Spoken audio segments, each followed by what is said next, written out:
Morning friends, आप सभी का स्वागत है यूट्यूब के द एजुकेशन पॉइंट चैनल में। मैं वैभव राज। जैसा कि हम लोग अभी एक करंट अफेयर्स का सुबह सुबह जो एक सीरीज चला रहे हैं, जिसमें कि आज 13/1/2021 है। तो करंट अफेयर्स का कुछ क्वेश्चन जो आप सभी के लिए जो एग्ज़ाम के पर्पज़ से और कुछ आपके नॉलेज के पर्पज़ से बेहद ही उपयोगी होगा। तो आइए हम उस सारे क्वेश्चन को डिस्कस करते हैं कि क्या है इस क्वेश्चन का स्टैंड और यह किस तरह आपके लिए उपयोगी होगा। चलिए उसके बारे में जानते हैं। तो पहला क्वेश्चन है, टीम इंडिया ने ऑस्ट्रेलिया में दिखाया अदम्य साहस। वेदांत दर्शन से दुनिया का परिचय कराने वाले स्वामी विवेकानंद। महान क्रांतिकारक सूर्यसेन को दी गई फांसी। बापू नाडकर्णी ने टेस्ट क्रिकेट में लगातार 21 ओवर फेंके मेडल।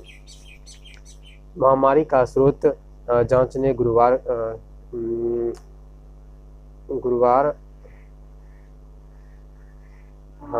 को यहाँ पे को होगा, ठीक है। गुरुवार को चीन जाएगी WHO, ठीक है।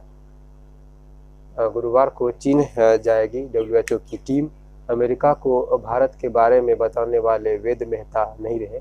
अर्थव्यवस्था अमेरिकियों को, जो अमेरिका के नागरिक हैं, उनके बारे में बताए थे कि वेद मेहता ने कि इंडिया के बारे में अमेरिकी वासियों को अर्थव्यवस्था में कोयले होगा अहम। तो चलिए इसको हम लोग फिर विस्तार से डिस्कस करते हैं कि क्या है इस क्वेश्चन का मायने। तो जानते हैं, टीम इंडिया ने ऑस्ट्रेलिया में दिखाया अदम्य साहस। जैसा कि आप सभी जानते हैं कि जो सोमवार को आपका क्रिकेट का जो तीसरा test match India versus Australia के बीच में चल रहा था, तो उसमें जो है इंडिया ने जो इस मैच को ड्रॉ कर दिया है। इसमें कि जो आपका जो क्रिकेट का जो आपका एक मिनट रुकिएगा थोड़ा जो हाँ, तो जो आपका क्रिकेट जो चल रहा था सोमवार को, तो उसमें आपका जो इंडिया ने जो है, तो वो ऑस्ट्रेलिया से जो तीसरा क्रिकेट मैच चल रहा था, टेस्ट मैच, तो उसमें जो इस पारी को ड्रॉ करके दिया है, जिसमें कि गावस्कर बॉर्डर ट्रॉफी जो है वो आपका अपने पास ही सीमित रखा है, जिसमें कि यह बेहद ही इंडिया के टीम के द्वारा साहस का प्रदर्शन किया बताया जा रहा है। तो हम सभी जानेंगे कि ये जो क्रिकेट काउंसिल बोर्ड होते हैं, जो आपका BCCI होता है, ICCI होता है, इसका क्या स्थापना कब हुआ था, इसके कौन अध्यक्ष हैं, कहाँ पे इसकी हेडक्वार्टर वगैरह सब है, तो हम सभी जानेंगे। तो सबसे पहले हम लोग इस बात को जानते हैं कि जैसे आप लोगों का जो ICCI होता है, ICCI इसका मीनिंग होता है इंटरनेशनल क्रिकेट काउंसिल, और इसका जो स्थापना है इसका दुबई में, इसका जो हेडक्वार्टर है दुबई में है, ठीक है। इसके जो स्थापना हुआ था इसका 1909 में हुआ था। तो यह जो है क्रिकेट के जो देखरेख के लिए जो अंतर्राष्ट्रीय स्तर पर जो भी क्रिकेट सब होते हैं, उनका जो अध्यक्ष जो करते हैं वो ICCI के द्वारा किया जाता है, ठीक है। तो और दूसरा है आपका BCCI। जो BCCI होता है इंडियन क्रिकेट बोर्ड काउंसिल होता है, ठीक है, भारतीय क्रिकेट कंट्रोल बोर्ड, जिसमें कि BCCI का जो हेडक्वार्टर है वो आपका मुंबई में है। इसी कुछ दिन पहले जो इसके जो आपका चेयरमैन थे, जो सौरभ गांगुली थे, जो कि 4 महीने के लिए बने हुए थे, जिसमें कि उनका कार्यकाल पूरा हो गया। फिलहाल तो वो अभी थोड़ा सा बीमार है, हॉस्पिटल में भर्ती है। तो क्यों है, क्या है, उसके बारे में बाद में डिस्कस करेंगे। तो फिलहाल हम BCCI के बारे में डिस्कस कर रहे थे। BCCI तो इंडियन क्रिकेट काउंसिल बोर्ड, इसका इंग्लिश होता है, हिंदी हो गया आपका भारतीय क्रिकेट कंट्रोल बोर्ड। यह क्या कहता है, यह विश्व की ये दुनिया की सबसे आपका कीमती जिसको कहते हैं, मतलब अधिक वैल्यूएशन वाला या पैसे वाला बोर्ड इस इंडिया को कहा जाता है, BCCI को कहा जाता है, जो कि आपका भारत में है। इसका हेडक्वार्टर मुंबई में है। इसकी स्थापना 1928 में हुई थी, ठीक है। और इस तरह ये डिटेल है। और एक बात बता दें कि जैसे ये जो है आपका पूरे स्टेट में, जो आपका इंडिया में पूरे स्टेट में जो भी क्रिकेट का जो भी कुछ होता है मीटिंग वगैरह सब, तो वो BCCI के अंतर्गत आता है। और जो इंडिया में क्रिकेट वगैरह सब होते हैं जो कि इंडिया लेवल पर होता है, तो वो BCCI के तौर पे होता है। और अंतर्राष्ट्रीय लेवल पे जो होता है वो आपका ICCI के द्वारा होता है। इसमें कुल 194 मेंबर हैं और जो सदस्य राष्ट्र हैं, जिसमें कि इंडिया आता है, आपका ऑस्ट्रेलिया आता है, इंग्लैंड आता है, बहुत सारे कंट्री में 194 कंट्री इसमें मेंबर हैं। BCCI में तो आपका पूरा ऑल ओवर इंडिया का जो होता है। तो जैसे कि अब क्रिकेट में जैसे इस बार जो IPL वगैरह सब हुआ था, तो IPL तो इसका फुल फॉर्म जानते ही होंगे आप लोग, इंडियन प्रीमियर लीग होता है, ठीक है। तो ये जो है IPL 2003 से शुरू किया गया था, ठीक है। तो पहली बार जो इसमें विजेता थे वो मुंबई इंडियंस थे। इस बार जो 2020 में जो IPL हुआ था वो आपका सऊदी अरब में खेला गया था। जो इसके IPL के जो स्पॉन्सर थे वो ड्रीम स्पॉन्सर जो थे वो ड्रीम 11 थे। ये सब बातों को आप लोग फैक्ट को याद कर लेंगे, जिसमें विजेता आपका मुंबई इंडियंस था और विजेता बेंगलुरु था। तो ठीक है था, ये आप लोगों का पहला क्वेश्चन का ये डिस्कशन था। इस तरह से आप सारे पॉइंट को याद कर लेंगे, ठीक है। और दूसरा है वेदांत दर्शन से दुनिया का परिचय कराने वाले स्वामी विवेकानंद। जैसा कि आप सभी जानते हैं कि 12 जनवरी को हम लोग सभी युवा दिवस के रूप में मनाते हैं, क्योंकि आज ही के 12 जनवरी को ही स्वामी विवेकानंद जी का जन्म हुआ था, जो कि 1863 में स्वामी विवेकानंद जी का जन्म हुआ था, ठीक है। तो यहाँ पे हम लोग लिख देते हैं कि 12 जनवरी को 1863 में स्वामी विवेकानंद जी का जन्म हुआ था, जो एक महान ज्ञानी पुरुष माने जाते हैं। इन्होंने जो अमेरिका के जो शिकागो सम्मेलन हुआ था, वहाँ पे इन्होंने इंडिया की तरफ से अपना प्रतिनिधित्व करने के लिए स्वामी विवेकानंद जी गए थे। ये आपका जो वहाँ पे गए थे वो आपके जो वो जो गए थे वो सनातन धर्म का प्रचार करने के लिए वहाँ पे गए थे। तो ये था आपका स्वामी विवेकानंद जी। इनके बारे में और कुछ बता दें कि यह एक इनके पिताजी एक वकील थे, जो इनके पिताजी इनको भी चाहते थे कि इनको भी वकील बनाने के लिए, लेकिन इनको थोड़ा सा मतलब धार्मिक ज्ञान, धार्मिक चीज़ों में बहुत ही ज़्यादा रुचि था। इनका जो मृत्यु हो गया वो 22 वर्ष की अवस्था में ही हो गया, क्योंकि इन सब सारे फैक्टरों को आप लोग याद कर लेंगे। तो इसका कि आप सभी को बता दें कि अभी जो कुछ कंटेंट बना रहे हैं, ठीक है, तो उसमें कुछ तरह का जो दिक्कत आ रही है आप लोगों को थोड़ा सा सराहनीय करना होगा, क्योंकि जो प्रयास होता है वो धीरे धीरे ही बेहतर होगा। तो एक साथ तो हम लोग कुछ आगे नहीं बढ़ सकते हैं। तो जो आपका इम्प्रूवमेंट होगा मेरे अंदर, हम कोशिश कर रहे हैं कि धीरे धीरे आप सबों के लिए एक अच्छी तरह से किसी क्लास को लेके आया जाए, कंटेंट से परिपूर्ण हो। तो वो चीज़ आप लोगों के प्रोसेस में है, धीरे धीरे वो भी किया जाएगा। तो आप लोग इन सब बातों को ध्यान रखेंगे और मेरे इस कार्य को सराहनीय करेंगे और प्यार देंगे। तो चलिए, तो वीडियो को ज़्यादा लाइक कीजिएगा, शेयर कीजिएगा। तो चलिए आगे बढ़ते हैं। तो महान क्रांतिकारक सूर्यसेन को दी गई फांसी। जैसा कि आप सभी यहाँ पे जानते हैं कि सूर्यसेन जो एक बंगाल के रहने वाले थे, एक बेहद ही क्रांतिकारी नेता थे। यह मतलब जो बंगाल में आपका, इसे बंगाल सूर्य के नाम से भी जाना जाता है, ठीक है। इनको कल ही के दिन जो आपका फांसी दिया गया था 12 जनवरी को 1934 में। तो इन्होंने क्या किया था कि मतलब इंग्लैंड जो इस समय अंग्रेज का जो शासन चल रहा था इंडिया में, इनके विरुद्ध मतलब कुछ आंदोलन शुरू कर दिए थे, जिसके वजह से और इनमें जो इनके ऊपर जो ये आरोप भी लगा था कि इनका जो मुख्य उद्देश्य था कि मतलब शस्त्रगारों को जिसे लूटना था। उसके बाद जो भी जेल के अंदर अंग्रेजों के द्वारा जो सेना कर्मी जो हैं, उसमें जो नेता वगैरह सब है, जो कि उनको बाहर निकालना। और अमेरिका जो और आपका कलकत्ता है, जिसमें कलकत्ता राजधानी थी, कलकत्ता को से संपर्क इन लोगों का तोड़ना। तो इस सब के वजह से जो आपका महान क्रांतिकारक है सूर्यसेन को फांसी दिया गया था। तो हम सभी याद रखेंगे कि जो सूर्यसेन थे एक महान क्रांतिकारक थे, जिनको कल ही के दिन 1934 में इसको फांसी दे दिया गया था, ठीक है। इनसे मतलब ये एक आपका सीनियर जो स्कूल होता है उनके ये MA के प्रोफेसर भी थे, ठीक है। रिपब्लिकन आर्मी के जो संस्था में इनको मतलब चटगांव में, जो कि फिलहाल अभी बांग्लादेश में पड़ता है, वहाँ पे इनको फांसी दे दिया गया था। तो ठीक है, तो चलिए आगे बढ़ते हैं। बापू नाडकर्णी ने टेस्ट क्रिकेट में लगाए 21 ओवर फेंके मेडन। ठीक है, जिससे कि आप सभी जानते हैं कि बापू नाडकर्णी जो है ये आपके इंडिया के जो रहने वाले हैं, ये महान ही इकोनॉमिकल क्रिकेटर माने जाते हैं, क्योंकि इन्होंने जब टेस्ट मैच से चल रहा था तो जब टेस्ट मैच चल रहा था 1964 में, तो जिसमें कि भारत और इंग्लैंड के बीच चल रहा था मद्रास में, तो इन्होंने कुल 23 ओवर फेंके थे, जिसमें कि इन्होंने 21 ओवर मेडन फेंके थे और मात्र 5 रन दिए थे। तो इन्हें जो है एक इकोनॉमिकल क्रिकेटर के रूप में जाना जाता है। तो ये बेहद ही क्रिकेट को अच्छी तरह से समझते थे कि किस तरह के ओवर को दिया जाए ताकि वो इतना अच्छा अभी तक का ये वर्ल्ड रिकॉर्ड बना हुआ है, इस रिकॉर्ड को अभी तक कोई तोड़ नहीं पाया है। तो चलिए आगे बढ़ते हैं आगे के क्वेश्चन को। तो बापू नाडकर्णी के बारे में आप सभी को जानकारी मिल गया होगा, ये कौन थे और क्या अपना स्टैंड रखते थे।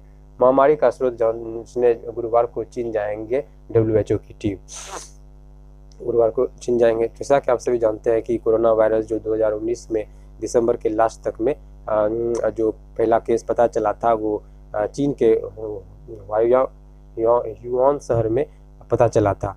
तो यहाँ पे जो चीन की जो सभी देशों का कहना है, विशेषकर जो अमेरिका के राष्ट्रपति फिलहाल अभी तक जो है डोनाल्ड ट्रंप, उन्होंने यह क्लियर कह दिया था कि जो चीन का जो कोरोना बीमारी है यह चीन से ही निकला हुआ है। तो लेकिन WHO का ने इनको कोरोना चीन का वायरस नाम नहीं देकर इसको COVID-19 नाम दिया था। कोविड फॉर कोरोना, उसके बाद 19, ताकि ये 19 में निकला था, इसीलिए 19 तो इसके लिए पहले जो टीम जाने वाली थी चीन, तो उसके लिए चीन सरकार ने WHO की टीम को मना कर दिया कि नहीं, यहाँ पे किसी प्रकार का कोई जांच वगैरह नहीं होगा। लेकिन जब पूरे जो सारे जो देश है स्टैंड करते हैं, जो WHO के मेंबर हैं, ठीक है, 194 जो इसमें मेंबर हैं, ठीक है, 193 देश हैं जो इसके मेंबर हैं। तो उन्होंने 194 ही मेंबर हैं, उन्होंने उनके ऊपर जब दबाव लगाया कि जब ऐसा है तो चीन मतलब क्यों मना कर रहा है कि हम लोग उसकी जांच करने के लिए नहीं देंगे। तो फिलहाल जो इस तरह का न्यूज़ कल आया है कि चीन जो है वो मतलब WHO की टीम को जांच करने के लिए आदेश दे दिया है। तो गुरुवार को चीन जाएंगे WHO की टीम। तो सबसे पहले चलिए आप लोगों को WHO के बारे में बता दें। तो इसका फुल फॉर्म होता है वर्ल्ड हेल्थ ऑर्गेनाइजेशन, जिसकी स्थापना 1934 में हुई थी। यह एक विश्व स्तरीय संस्था है, ठीक है। इसके जो हेड है टेड्रोस एडोनॉम है, ठीक है, जो आपका वाशिंगटन जेनेवा इसका जो हेडक्वार्टर है जेनेवा स्विट्जरलैंड में है। तो चलिए इसके बारे में जानते हैं कि वर्ल्ड हेल्थ ऑर्गेनाइजेशन किस तरह से काम करता है। तो इसका काम है कि जैसे किसी भी देश में इसका जो एक संस्था आता है, यह रोग से आपको मतलब अवगत कराता है और यह बीमारी के ऊपर विशेष तरह के जो संस्था है ध्यान देती हैं। इसका मुख्य उद्देश्य है कि किसी देश में अगर किसी प्रकार का महामारी फैल गया है तो उसका जो सारा मतलब भार होगा वो वर्ल्ड हेल्थ ऑर्गेनाइजेशन के अनुसार होगा। वो उस देश को अपने तरीके से कुछ मेडिसिन वगैरह सब जो भी उसका होता है वो उसको देंगे और उस देश को मतलब डूबने से या ख़त्म होने से बचाएंगे, वहाँ के लोगों को या वहाँ के जो भी बीमारी से उससे निजात दिलाएंगे। तो वर्ल्ड हेल्थ ऑर्गेनाइजेशन को जो किसी प्रकार का ये कोई मतलब वर्क नहीं करता है। ये वर्क मतलब जैसे इसके पास पैसा कहाँ आएगा जो और देशों को देने के लिए, तो ये जो है ये आपका ट्रस्ट से चलता है। जैसे कि माफ़ी चाहेंगे कि जैसे कि इसमें अमेरिका हो गया, जापान हो गया, चाइना हो गया, कुल 194 इसमें कंट्री हैं जो पार्टिसिपेट करते हैं। इनको पैसा देते हैं कि ये अपना पैसा यहाँ पे जमा होता है, फिर ये अपने पैसे को किसी देश के ऊपर खर्च करते हैं, या तो उनको लोन के पर्पज़ से या फिर उनको मदद के तौर पे कि हाँ आप लोगों को ये बीमारी है, इस बीमारी के लिए हम आप लोगों को पैसा देते हैं। तो सबसे पहले इसमें जो इसका डोनेशन के तौर पे जो इसका स्थान आता है सबसे आगे इसका अमेरिका को आता है। तो कुछ दिन पहले न्यूज़ में ये भी चर्चा था कि डोनाल्ड ट्रंप जिस समय कोरोना का बीमारी आया था तो इन्होंने वर्ल्ड हेल्थ ऑर्गेनाइजेशन के ऊपर ये इल्ज़ाम लगाया कि जब इनको पता था कि ऐसा बीमारी चीन में उत्पन्न हुआ है तो वहाँ की सारी फ्लाइटें वगैरह सबको जो तो क्यों नहीं रोका गया और क्यों नहीं बताया गया हम लोगों को जब इनको इसी काम के लिए रखा गया है। तो इसके लिए डोनाल्ड ट्रंप ने इनके ऊपर कहा था कि हम जो अभी इसके जो देते हैं मनी जो आपका मदद के तौर पे या ट्रस्ट के तौर पे जो देते हैं तो वो देना बंद कर देंगे, ऐसा भी न्यूज़ ट्रेंड कर रहा था। तो हम लोग जान गए कि वर्ल्ड हेल्थ ऑर्गेनाइजेशन कहाँ इसका स्थापना हुआ था, 7 अप्रैल 1934 में हुआ था, और ये इसका हेडक्वार्टर जेनेवा स्विट्जरलैंड में है। इसके जो अभी चेयरमैन है वो टेड्रोस एडनॉम है, इसका वर्ल्ड हेल्थ ऑर्गेनाइजेशन होता है। ठीक है, तो चलिए इसको हम जान गए। जैसा कि चीन आया है, चीन के बारे में भी जान लें कि चीन जो है इसका राजधानी जो है बीजिंग है। तो और ये जो है मतलब ये एक आपका सेंट्रल एशिया, ये यूरोप महाद्वीप में आता है, जो कि सेंट्रल एशिया के यूरोप पूर्व में पड़ता है। ये चीन जो है, अभी कल का न्यूज में पढ़ाए थे कि चीन जो है ताइवान के ऊपर अपना वर्चस्व स्थापित करना चाहता है, जिससे कि अमेरिका ने वहाँ पे जो सारे राजनीतिक का कार्य को मान्यता दे दिया है, ताकि कोई भी देश से ताइवान से आप संपर्क कर सकते हैं। तो चीन और अमेरिका के बीच भी बेहद टक्कर चल रहा है। चलिए नेक्स्ट वाला क्वेश्चन है, अमेरिकियों को भारत के बारे में बताने वाले वेद मेहता नहीं रहे। जैसा कि आप समझ जाते हैं, अमेरिकी वासियों को जो भारत के बारे में बताने वाले वेद मेहता जी नहीं रहे। वो 86 उम्र में उनका देहांत हो गया। ये एक कुछ दिन किसी में इनका जो नेत्रहीन व्यक्ति थे, इन्होंने करीबन नेत्रहीन होने के बाद भी 4 पुस्तकें लिखी। ये आपका जो न्यूयॉर्क टाइम्स जो आता था पत्रिका, उसमें ये बहुत दिन करीबन 12 साल तक अपना काम भी किए उसमें। ठीक है, तो इसके बारे में सिर्फ ये एक इन्फॉर्मेटिव क्वेश्चन था कि कौन थे। इनके बारे में जानने के लिए आप ये न्यूयॉर्क में ही इनका घर है, अमेरिका में, वहीं अपने निवास स्थान में इनका मौत हो गया। चलिए लास्ट क्वेश्चन है, अर्थव्यवस्था में कोयला होगा हम। जैसा कि आप सभी जानते हैं कि इंडिया में जो है अर्थव्यवस्था में बहुत चीज़ें मायने रखता है। कि अर्थव्यवस्था का पहले अर्थ समझ लेते हैं हम लोग। अर्थव्यवस्था क्या है, जैसे कि हमारी जो इकोनॉमी है वो किस तरह से सर्वाइव कर सके, चल सके। तो इस सब सारी चीज़ों को देखते हुए जो हमारी अर्थव्यवस्था है, हमारे जो व्यापार हैं, हमारे जो मैकेनिकल, केमिकल, चिकित्सा, जो भी प्रकार के जो कार्य होते हैं वो अच्छी तरह से चल पाए, ये अर्थव्यवस्था कहलाती है। जैसे कि हमारा जो बिजनेस वगैरह है, इकोनॉमिक कंडीशन है, ये सारी चीज़ें आसानी से चल पाए, उसे ही अर्थव्यवस्था कहते हैं। और इसमें जो कोयला अहम भूमिका निभा रहा है। जैसा कि कल के दिन बताया गया था, अमित शाह जो कि हमारे गृह मंत्री हैं, उनके द्वारा कि कोयला जो है ही हमारे अर्थव्यवस्था को बरकरार रख सकता है, अहम भूमिका निभाएगा। क्योंकि कोयला जो है इसे काला सोना भी कहा जाता है, जो हमारे अर्थव्यवस्था के लिए बहुत उपयोगी है। साथ ही हम आप लोगों को ये भी बता दें कि जो कोयला है वो हमारे जो इकोनॉमिक में जो अधिक प्रकार से कोयला इंडिया में उपलब्ध है, लेकिन फिर भी हमको कोयला को बाहर से इंपोर्ट करना पड़ता है। ठीक है, तो अब आप लोगों को एक टर्म आया इंपोर्ट और एक्सपोर्ट, तो हम किसी दिन आप लोगों को ये भी बताएंगे कि इंपोर्ट और एक्सपोर्ट क्या होता है। ठीक है, तो वो करना पड़ता है। तो चलिए आइए हम लोग कोयले के बारे में कुछ तत्व जान लेते हैं। कोयला जो है ये 4 प्रकार के होते हैं, एंथ्रासाइट, लिग्नाइट, बिटुमिनस, पीट। तो ठीक है, तो एंथ्रासाइट जो होता है कोयला, ये सबसे उच्च प्रकार का कोयला माना जाता है, क्योंकि इसमें 94 से 98% कार्बन की मात्रा होती है, उसके जो कि इंडिया में बहुत कम मात्रा में पाया जाता है। ये सबसे ज़्यादा कोयला एंथ्रासाइट कोयला जो आपका जम्मू कश्मीर वाला एरिया है वहाँ पे अधिक मात्रा में पाया जाता है। और फिर आपका जो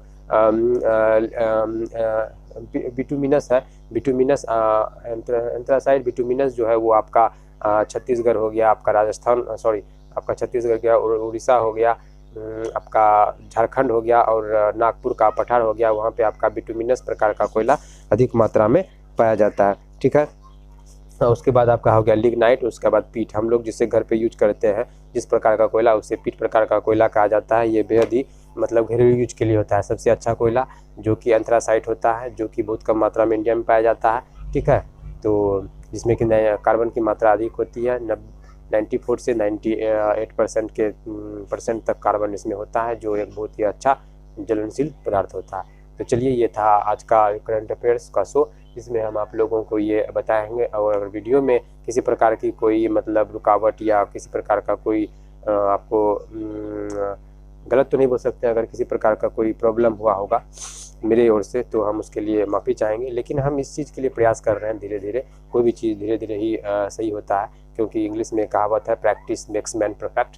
कोई भी आदमी तभी परफेक्ट हो सकता है जब उस चीज़ के लिए वो प्रैक्टिस करे। तो हम इस चीज़ के लिए धीरे धीरे प्रैक्टिस कर रहे हैं।